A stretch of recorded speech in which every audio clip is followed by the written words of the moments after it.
नया income tax act 2025 आ चुका है that within 6 months we will have income tax act. और ये नया इनकम टैक्स एक्ट 2026 से इफेक्ट में भी आने जा रहा है। इस नए लॉ के तहत आपके घर पर कैश और गोल्ड रखने की नई लिमिट्स क्या हैं 2026 में, उस पर आज हम चर्चा करने जा रहे हैं। वीडियो को लास्ट तक जरूर देखिएगा। लास्ट में मैं आपको बताने वाला हूं कि अगर आप इन लिमिट से ज्यादा कैश और गोल्ड अपने पास रखते हैं तो कितना टैक्स और पेनल्टी आपके ऊपर लगाया जा सकता है। चलिए एक प्रैक्टिकल एग्जांपल से समझते हैं। मिस्टर मोहन जो कि पिछले 10 सालों से अपनी इनकम टैक्स रिटर्न फाइल करते हैं। पिछले 10 सालों में जो उनकी कुल रिपोर्टेड इनकम है वो 1 करोड़ रुपए है। इन 10 सालों में उनके पर्सनल खर्चे मिलाकर करीब 50 लाख रुपए खर्च हो जाते हैं, यानी उनके पास 50 लाख रुपए की इफेक्टिव सेविंग बचती है जिसे वो अलग अलग असेट्स में इन्वेस्ट कर सकते हैं, चाहे वो कैश हो, गोल्ड हो, प्रॉपर्टी हो या शेयर्स हो।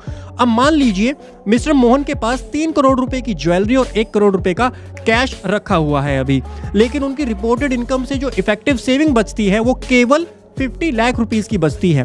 इस केस में जो उनका बैलेंस 3.5 करोड़ रुपीस उनके पास है मिस्टर मोहन के पास, उसको अनएक्सप्लेन मनी बोला जाएगा। एंड इन नए इनकम टैक्स प्रावधानों के तहत इसको ब्लैक मनी के अंडर कंसिडर किया जाएगा और उसके ऊपर हैवी पेनल्टीज लगाई जाएंगी। वीडियो को लास्ट तक देखिएगा, मैं आपको बताऊंगा कितनी पेनल्टी इस केस में लगाई जा सकती है। नाउ मिस्टर मोहन के एग्जाम्पल से आपको क्लियर हो गया होगा कि जितना अमाउंट आप एक्सप्लेन कर पाएंगे उतना ही आपकी लिमिट होती है कैश, गोल्ड, प्रॉपर्टी, शेयर्स में इन्वेस्ट करने की। नाउ एक क्वेश्चन को और डिटेल में समझते हैं कि सर ये अनएक्सप्लेन्ड होता क्या है। सो इनकम टैक्स के नए प्रोविजंस के अकॉर्डिंग कोई ऐसा अमाउंट जिसका सोर्स आपके पास नहीं है या फिर as per income tax department जो एक्सप्लेनेशन आप दे रहे हो वो सेटिस्फैक्ट्री नहीं है, तो इन दोनों ही केसेस में उसको जो है अनएक्सप्लेन्ड बोल दिया जाएगा। जैसे कि एक केस हमने मिस्टर मोहन का डिस्कस किया, एक केस और आएगा कि आप एक्सप्लेनेशन देते हैं इनकम टैक्स डिपार्टमेंट को कि मेरे पास जो है 1 करोड़ का कैश रखा है, मुझे वो कैश रोड पर चलते हुए मिल गया था, तो वो एक्सप्लेनेशन जो है वो जस्टिफाइबल नहीं होगी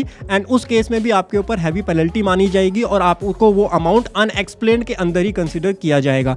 अब बात करते हैं अनएक्सप्लेन्ड इन्वेस्टमेंट्स कौन कौन सी होती हैं। सो एज पर सेक्शन 103 जो न्यू इनकम टैक्स एक्ट है उसका सेक्शन 103 है जो बोलता है अनएक्सप्लेन्ड इन्वेस्टमेंट्स के बारे में। अगर आप कोई प्रॉपर्टी परचेज करते हैं बट आपकी ITR उसको सपोर्ट नहीं कर पाती है, आपके पास उतनी इनकम ही नहीं है उस प्रॉपर्टी को परचेज करने के लिए, तो उस केस में उस इन्वेस्टमेंट को अनएक्सप्लेन्ड इन्वेस्टमेंट बोला जाएगा और उसको आपकी इनकम मानते हुए आपके ऊपर टैक्स लगाया जाएगा, वो भी नॉर्मल दरों से नहीं, जो हायर रेट्स होते हैं, ब्लैक मनी वाले रेट होते हैं उससे। लास्ट में मैं बताऊंगा ब्लैक मनी के रेट क्या होते हैं इस नए इनकम टैक्स एक्ट के अंदर।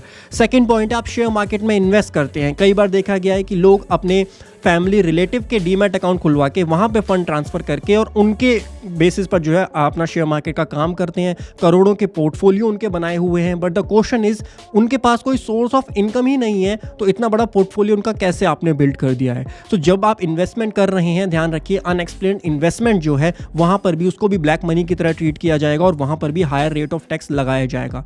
चलते हैं अनएक्सप्लेन्ड असेट्स की तरफ जो कि हमारा आज का चर्चा का विषय भी है। आपके पास कितना गोल्ड आप रख सकते हैं, कितने ज्वेलरी आप अपने पास रख सकते हैं, कितना कैश आप अपने पास रख सकते हैं। तो मिस्टर मोहन के एग्जांपल से हमको क्लियर हो जाता है कि जो भी एक्सप्लेनेबल अमाउंट है उतने अमाउंट का गोल्ड, उतने अमाउंट का कैश आप अपने पास रख सकते हैं। आपकी ITR उसको सपोर्ट करती है अगर, तो उतने अमाउंट का जो है आप अपने पास रख सकते हैं कैश और गोल्ड। नाउ अभी तक आपको एक पॉइंट क्लियर हो गया होगा कि आपकी इनकम और असेट के बेसिस पर अगर वो अनएक्सप्लेन्ड है तो उसको इनकम मान के उसको ब्लैक मनी की तरह ट्रीट किया जाएगा और हायर रेट ऑफ टैक्स वहां पर लगाया जाएगा।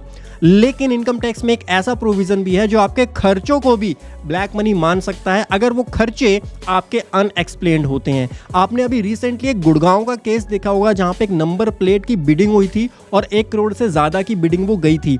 उस केस में वो पर्सन बैकआउट कर जाता है बाद में और फिर सरकार बोलती है कि हम इनके इनकम की जांच करवाएंगे, कहां से इनकम आई। तो लोगों के पास पैसा तो है बट व्हाइट का पैसा और ब्लैक के पैसे में बहुत फर्क होता है। ब्लैक का पैसा आप दिखा नहीं सकते इस तरीके से, वही मेन चीज होती है। कोई एक्सपेंडिचर अगर आप अनएक्सप्लेन्ड कर देते हो, आपके पास सोर्स ऑफ इनकम ही नहीं है, आपने 1.5 करोड़ की बिडिंग तो कर दी कि मैं नंबर प्लेट अपनी गाड़ी की नंबर प्लेट के लिए ले रहा हूं, लेकिन वो 1.5 करोड़ रुपए आए कहां से, उसका सोर्स आपके पास अगर अवेलेबल नहीं है तो आपके उस अमाउंट को अनएक्सप्लेन्ड एक्सपेंडिचर मान करके ब्लैक मनी माना जाएगा और उस पर हायर रेट ऑफ टैक्स लगाया जाएगा। या फिर अगर आप लग्जरी स्पेंडिंग करते हैं, लुई विटॉन के आपने बैग खरीदे, शूज खरीदे और 10 लाख से ज्यादा के हैं, तो वो रिपोर्ट किए जाते हैं एसएफटी के थ्रू। वहां पर भी आपको जस्टिफाई करना होगा कि क्या आपकी इनकम उन एक्सपेंसेस को जस्टिफाई करती हैं या नहीं करती हैं। On the other hand credit card के जो एक्सपेंसेस होते हैं वो भी अगर आप करते हैं और आपकी आईटीआर उस क्रेडिट कार्ड के खर्चे को जस्टिफाई कर रही है या नहीं कर रही है, ये चीज भी देखी जाती है। और अगर अनएक्सप्लेन्ड एक्सपेंडिचर कोई निकल के आता है आपके केस में, तो उसको भी ब्लैक मनी मान करके उसके ऊपर भी टैक्स आपका यहाँ चार्ज किया जाता है, जो कि हायर रेट से चार्ज किया जाता है। एक क्वेश्चन जो आप सभी के माइंड में आ रहा होगा कि how income tax department will know कि आपके पास कितना कैश है, कितना गोल्ड है, कितनी प्रॉपर्टी है, कितना आपने लग्जरी स्पेंडिंग की। तो बेसिकली 3 मेथड्स यहाँ पर इनकम टैक्स डिपार्टमेंट की तरफ से यूज किए जाते हैं इसको आइडेंटिफाई करने के लिए। फर्स्ट इज एसएफटी, जिसको सिग्निफिकेंट फाइनेंशियल ट्रांजैक्शन बोलते हैं। सेकंड हाई वैल्यू ट्रांजैक्शन भी इसको कभी कभी बोल दिया जाता है।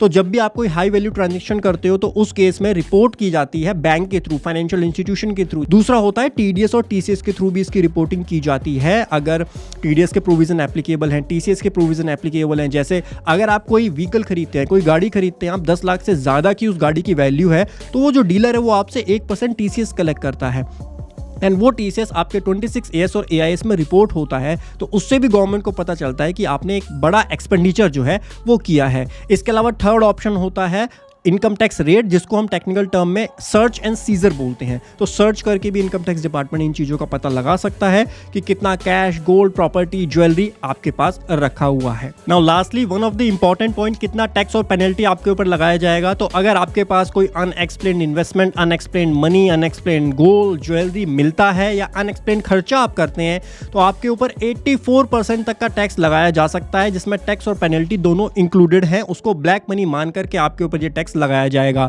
तो हमारा जो मिस्टर मोहन वाला एग्जांपल था, जहां पर 3.5 करोड़ का अनएक्सप्लेन्ड अमाउंट हमको मिला था, तो उस केस में 2 करोड़ 94 लाख रुपीस का टैक्स और पेनल्टी मिला करके गवर्नमेंट जो है चार्ज कर सकती है और बैलेंस जो थोड़ा बहुत बचेगा वो मिस्टर मोहन अपने पास रख सकते हैं। सो आप भी अगर कहीं इन्वेस्टमेंट करने जा रहे हैं, चाहे शेयर मार्केट में या प्रॉपर्टी में, या आपके पास भी कैश और गोल्ड रखा हुआ है, या फिर इवन आप कोई बड़ा खर्चा करने जा रहे हो, तो उसकी सोर्स ऑफ इनकम का जस्टिफिकेशन आपके पास जरूर होना चाहिए। अगर आपको ये वीडियो इंफॉर्मेटिव लगी है, प्लीज हमारे चैनल को सब्सक्राइब जरूर कीजिए। इसी तरीके की इंफॉर्मेटिव वीडियोस के लिए कोई क्वेरी आपकी अभी भी रह जाती है तो कमेंट सेक्शन में जरूर पूछिए। मी विवेक साइनिंग ऑफ फॉर नाउ। मिलता हूं आपको अगले सेशन में। टिल देन हंसते रहिए, मुस्कुराते रहिए। Bye bye, take care.